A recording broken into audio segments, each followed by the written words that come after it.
Este primer domingo de Cuaresma nos presenta el panorama de la Cuaresma. 40 días preparándonos a celebrar la Pascua, que son 40 días que Jesús pasa en el desierto, como nos dice el Evangelio. Pero esos 40 días en el desierto son ante todo un combate espiritual. Y esto es bien importante.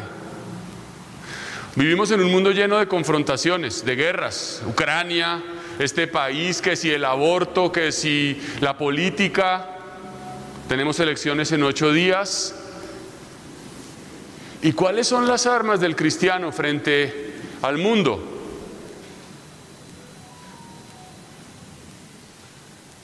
Las armas espirituales. El cristiano en realidad no tiene enemigos. Los demás hombres no son enemigos.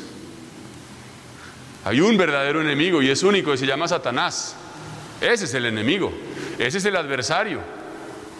Eso es muy importante tenerlo presente, porque Dios quiere que todos los hombres se salven y lleguen al conocimiento de la verdad, dice la carta a los tesalonicenses. Por tanto, nosotros en realidad no tenemos a nadie como adversario. Queremos que todos se encuentren con Cristo, aunque ellos puedan ser nuestros enemigos de alguna manera, pero no nosotros de ellos. Y entonces, esto me parece importante porque fijémonos en una cosa. Estas 3 tentaciones que se le presentan a Jesucristo son las 3 tentaciones que nosotros vivimos todo el tiempo. No son solo del Señor, son nuestras, son tuyas y mías. Y siempre tienen un matiz de insidia. La primera tentación dice que Jesús, después de 40 días de ayuno, sintió hambre.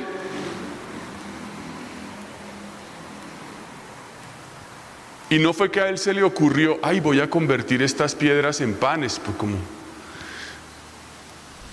sino que alguien le dijo, si eres hijo de Dios, y tiene un tono de desafío, de reto, si eres hijo de Dios, haz que las piedras se conviertan en panes. Esto es importante, porque el demonio siempre te está retando. El demonio coge a Eva y le dice en el jardín del Edén, Dios te prohibió comer de todos los árboles, como quien dice Dios no te quiere. Y eso es lo que te dice Dios, lo que te dice el Satanás, perdón.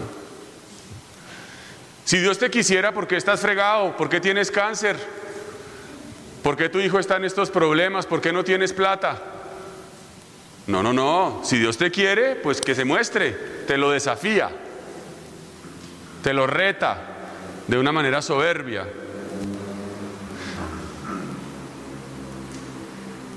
Y es bueno reconocer que ese movimiento interior que pasa como por una especie de cuestionamiento intelectual, pero que luego se vuelve como una rabia, como una rebeldía, no es simplemente un mecanismo personal, interior, aislado, sino que está motivado por una fuerza exterior que se llama la tentación. La tentación no es simplemente tener allí una piedra o tener algo que me puedo robar o de lo que me puedo aprovechar, sino que alguien me lo dice.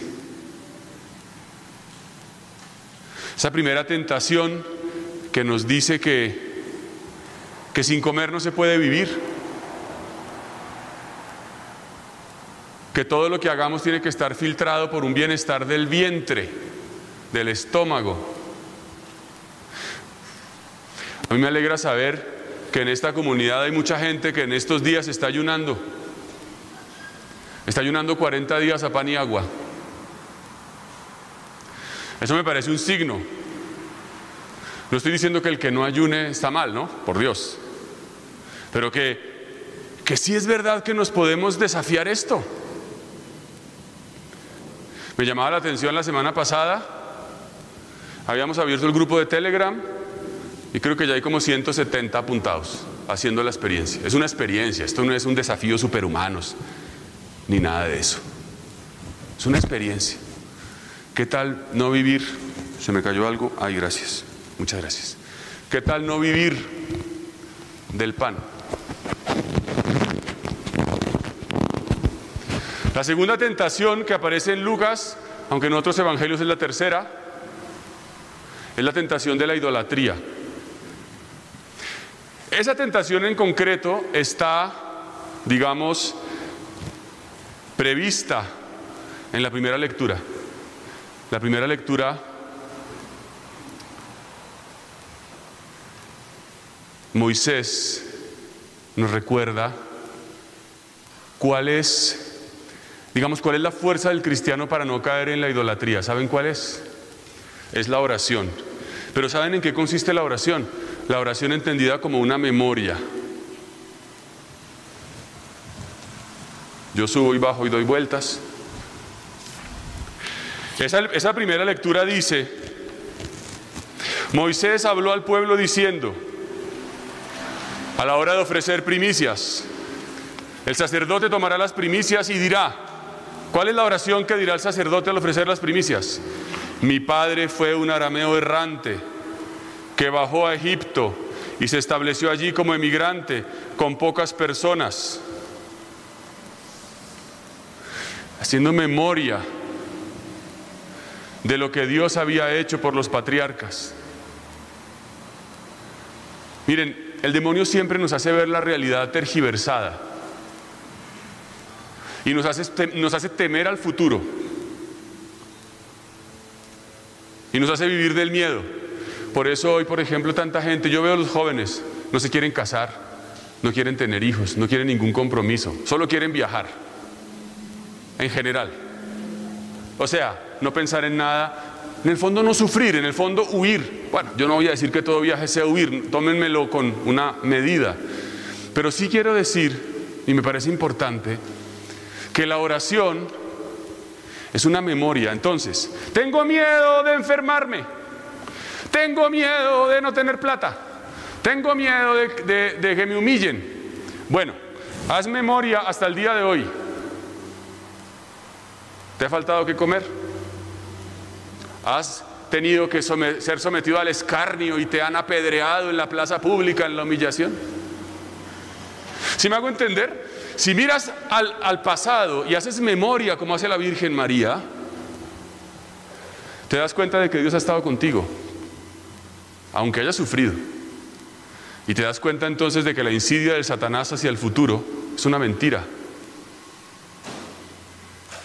Por eso, al ofrecer primicias, que en el fondo tiene que ver con la limosna, que nos libra del problema de la idolatría, dice, los pondrás ante el Señor tu Dios y te postrarás en presencia del Señor tu Dios. Esa es la adoración.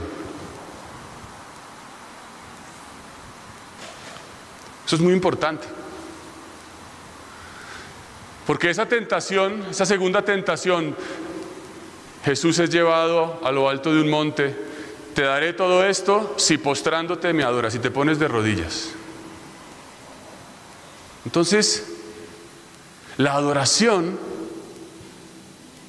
a Dios y la plegaria consiste en hacer una memoria y darme cuenta de que Dios no me ha abandonado. Por tanto, ese miedo que me quiere infundir Satanás es realmente una mentira y se desvanece cuando tú miras tu historia. La oración se puede entender o se puede definir de alguna manera como un hacer conciencia de la acción salvadora de Dios en tu vida.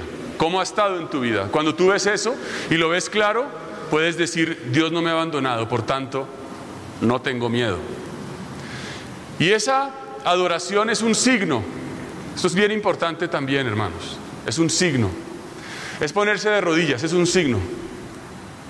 Nuestra vida está hecha de signos. Y lo más importante que hacemos en nuestra vida son los signos. ¿Qué signos haces frente a tus hijos?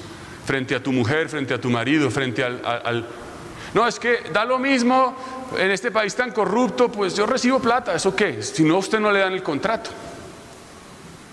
Te pones de rodillas y adoras a Satanás en la corrupción. ¿Qué más da? Se pone de rodillas y ya recibe eso. Es que ahí está todo, porque el hombre fundamentalmente es un signo. La cruz es un signo. Cristo muerto y resucitado es un signo. Que nos dice entonces también que es cierto, el hombre no vive fundamentalmente del pan material, vive de los signos, porque el signo le da sentido a la vida. Si tú no tienes signos, si no tienes referentes, si no eres referente para nadie y nadie ha sido referente para ti, lo único que interesa, lo único que queda es suicidarse. ¿Para qué vives? Si no hay un signo de nada. Esa es la desesperanza que nos rodea en el mundo en que vivimos. No hay signos. Parece que no hay signos entre los políticos. Muchas veces no hay signos entre nosotros, los curas, en la iglesia. No hay signos en la familia. Tú estás llamado a ser un signo. Cuando dices no me arrodillo, generalmente el signo no es un signo que es un triunfo frente a la tentación. Cuando dices no, cuando le dices a algo que no, te conviertes en un signo. Cuando le dices que no a la tentación, te conviertes en un signo. Cuando te dejas llevar a la muerte por amor, eres un signo. Y finalmente, esta tercera tentación, llevarlo a lo alto del templo y tentarlo con la palabra. Así tienta Satanás, ¿no? Está escrito en el Salmo 91, llevará a sus ángeles, mandará a sus ángeles para que tu pie no tropiece en la piedra. Tírate, vas a salir en la mejor foto en Facebook, todo Twitter, serás viral, ¿no? Haz una dinámica de TikTok.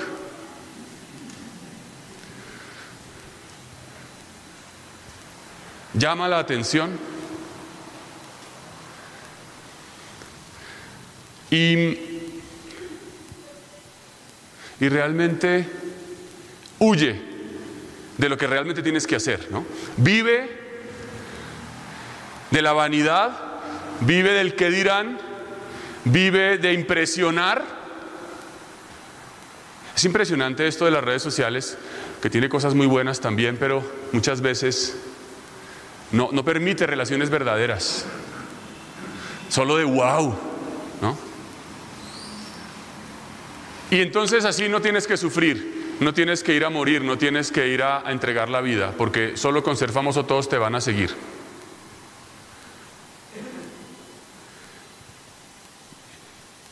Estas tres tentaciones, la de solo vivir del vientre, la de la idolatría, la de llamar la atención, son las que tú y yo vivimos todo el tiempo. Y son las que en la Cuaresma la iglesia nos invita a vencer con ayuno, con oración, con limosna. Uno podría hacer cazar estas tres herramientas, estas tres armas, estas para esta, pero las tres van de la mano. Cuando tú te desprendes del dinero y das las primicias, que dice aquí Moisés, arriesgándote. Porque es que, miren, ¿sabe qué tienen en común estas armas? Que esto es bien importante y con esto termino, que es que se me ocurren más cosas y como que no paro. Pero ya los dejo en paz. Es que las armas que la iglesia te da, son armas que implican un riesgo. Porque cuando tú corres un riesgo, y la fe es un riesgo, la fe no es creo en Dios Padre, simplemente una doctrina que afirmas pero que está lejos de tu vida. Cuando tú corres riesgos, tú permites que Dios actúe en tu vida. Cuando tú no corres riesgos y te cierras en cumplir normas, en vivir de la ley, entonces el Espíritu Santo no actúa. Cuando tú, por ejemplo, ayunas, te arriesgas a sentir hambre, a que te dé un dolorcito de cabeza, a que te dé un mareíto, a no vivir de que el médico dijo, de no sé qué. Yo no estoy diciendo que haya que hacer imprudencias, pero es un poco el riesgo. Cuando tú das dinero y te desprendes, no simplemente te arriesgas, uy, esa platica me va a faltar para no sé qué, así sean 3 pesos. ¿Sí? Y entonces, cuando tú haces oración, cuando tú dedicas tiempo a hacer memoria, a hacer conciencia de lo que Dios ha hecho en tu vida, eso te dispara como un trampolín a tomar riesgos, porque si Dios no me ha abandonado, entonces probablemente no me abandonará. Y entonces es el riesgo de hablar con la verdad, de no más tapujos, de desprenderme, de decirle que no a una cosa, de educar a mis hijos como debe ser, de decirle la verdad a mi marido, de alejarme de esta persona, de esta situación de pecado. Esos son los riesgos. Pero una persona que corre riesgos verdaderamente puede vivir en la fe, de abrirte a la vida, de tener hijos, de vivir un noviazgo casto, de no tener que decirle al novio que sí, porque si no, qué miedo que me dejen, o de decirle al jefe o al que sea. Ese es el cristianismo, y por eso este tiempo es una preciosidad. La Cuaresma es un tiempo hermoso, que nos pone en la verdad, que nos revela quiénes somos, que nos permite encontrarnos con Jesucristo de verdad, pero supone esto, correr estos riesgos. Yo le pido a la Virgen María, a nuestra Madre, que ella interceda por nosotros y nos permita vivir como ella, haciendo memoria en la oración, donando lo que tenemos en la limosna y viviendo humildemente la penitencia en el ayuno. En el nombre del Padre, del Hijo y del Espíritu Santo. Te puedo asegurar que no hay mejor regalo para cualquier persona que el ofrecimiento de una Santa Misa. Con el sacrificio de la Eucaristía damos gloria a Dios, le agradecemos por sus beneficios y suplicamos por las necesidades propias, por las de los seres que amamos y también por los difuntos.